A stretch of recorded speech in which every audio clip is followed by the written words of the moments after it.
just, again, the argument is not that slavery was not essential or racism was not essential to the development of American society. That would be a lie. Of course it was essential to the development of American society. But to act like racism and slavery was something that was particular only, and this is a quote from Miss Hannah Jones, like nowhere else in the world, is absolutely false. I agree. Professor? Yeah, I mean, I think whoever Tapwater is, it's a misrepresentation of what we're saying, right? No one on this podcast has ever once minimized slavery. It is central to the understanding of how the U.S. develops over time. So is racism. What we're saying is the case is overstated, that it's reductionist to try to pin all that on there, right? I mean, I said earlier, one of the reasons that many colonial elites are interested in independence is protecting slavery, but that's not a sufficient reason to explain the revolution. I got to address this because this is kind of cartoonish. This is what Tapwater says. Slavery was the issue, not capitalism. What was slavery about? What was slavery about? He's literally saying to talk about capitalism related to slavery. This is the height of race reductionism. I'm glad he exposed himself.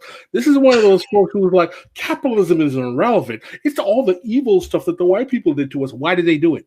If black people were not valuable economically, would they have been imported to the United States? If it didn't grow the economic condition of the United States to have black labor for free, would they have been brought to the United States? This is sophistry. It's nonsense. You can't divorce slavery and racism from capitalism in America.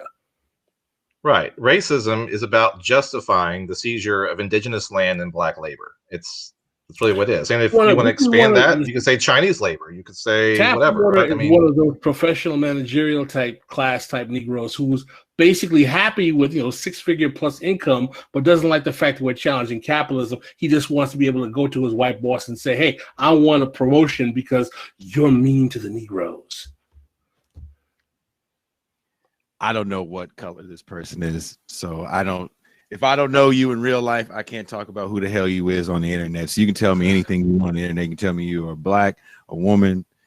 It doesn't matter what you say on the internet until we meet in real life. Motherfucker, I don't know you. So let me not say motherfucker. I just don't know you. So we will assume that you say you are a person of color, but just because you say it on the internet, it's hard for me to buy. Okay. So Tapwater says, look at how the Polish and 1687 Europe has always been at edge on North African expansion. Oh God, man. What? So basically, are you saying that race is like this magical thing that everything revolves around race and racism, and everything is white supremacy? Gotcha. It's like earth science. It's like rainwater.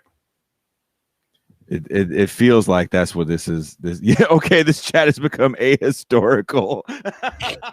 And quite frankly, ahysterical at this point. I'm kind of over it, but how is the 1619 project ahistorical when 99% of people can't cite that Dunmore's proclamation was referenced by Jefferson in his draft of the American Revolution? That's not even a coherent argument, right?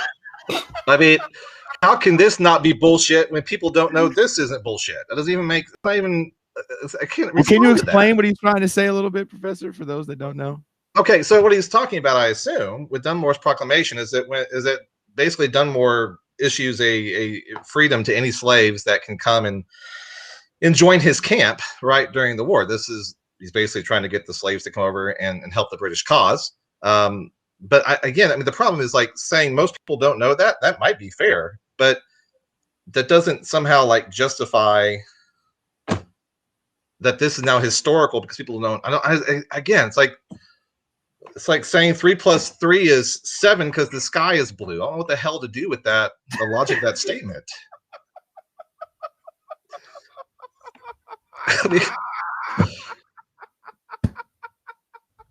Pascal, stop reading the chat, goddammit. We got a show to do. You let this shit get too spicy for you. Man, You got spiced out. This is what happens when you hit 1,000 subs, y'all.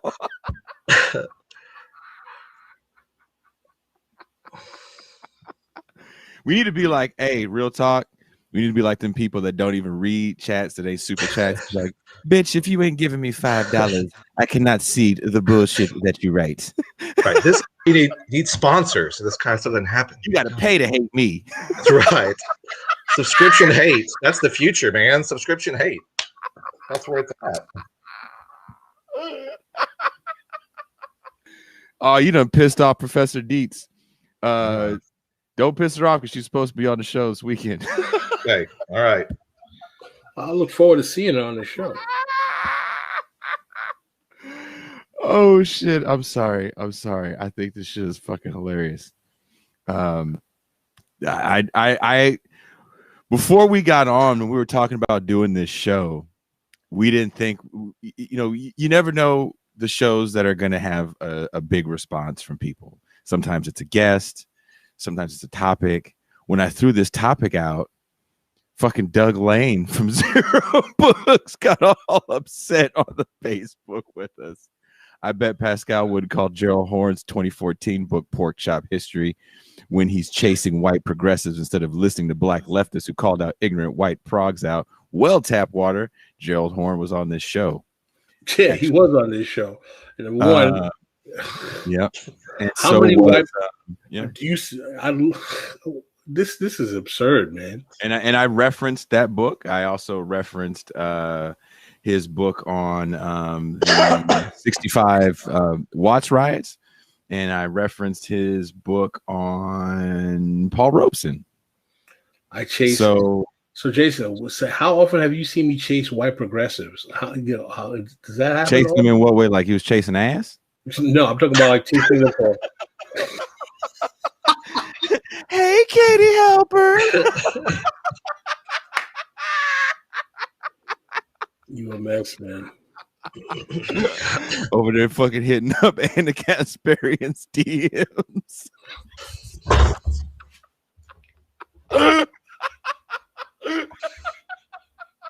You got jokes, man. Oh shit.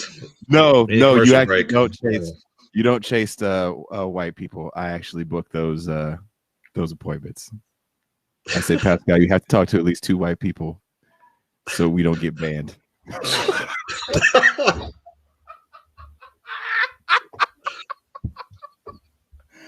Oh fuck. I'm so sorry. What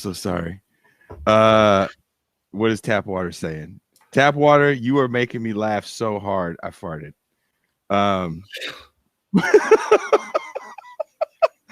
Gerald Horne actually is upset he wasn't directly referenced more by NHJ. Listen to his interviews. Maybe. I mean, I think Gerald Horne has some really awesome shit to say. I rather enjoy his talks. And just because Gerald Horne wrote a book doesn't mean he's definitively the ultimate authority on a historical event. Gerald Horne could be wrong. Shocking.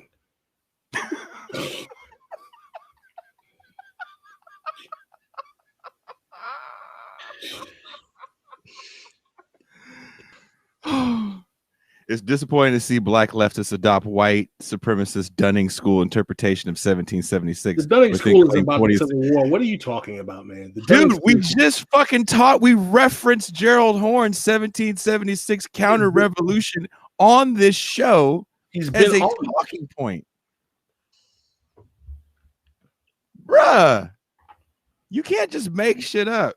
Because then hoes like you go to fucking, and I said hoes like you go to fucking Twitter and then talk all this hoe shit about who we are and what we said. So don't start doing hoe shit in the chat. This is a hoe free zone.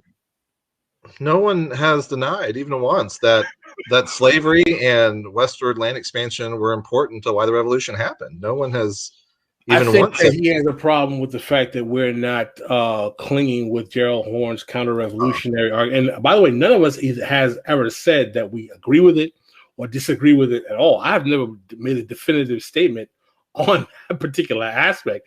I'm very aware of Gerald Horne's narrative about the counter-revolutionary argument. I'm also aware that there are many historians who do not believe that is a salient argument for the reason behind the Revolutionary War. I am not a professional historian, so I'm not trying to say Gerald Horne is right or wrong. What I am saying, though, is that there are plenty of people who are professional historians who find that argument questionable. That's all I'm saying. And that's not even by the way, at no point in my critique of the 1619 project did I ever say that's my primary problem. The primary critique that I've had of the whole project, which is totally and factually false, is that plantation slavery is something exclusive and original to the United States, particularly when we are in a continent, we're in a hemisphere when it existed 100 years in other places before the U.S. even engaged in the action.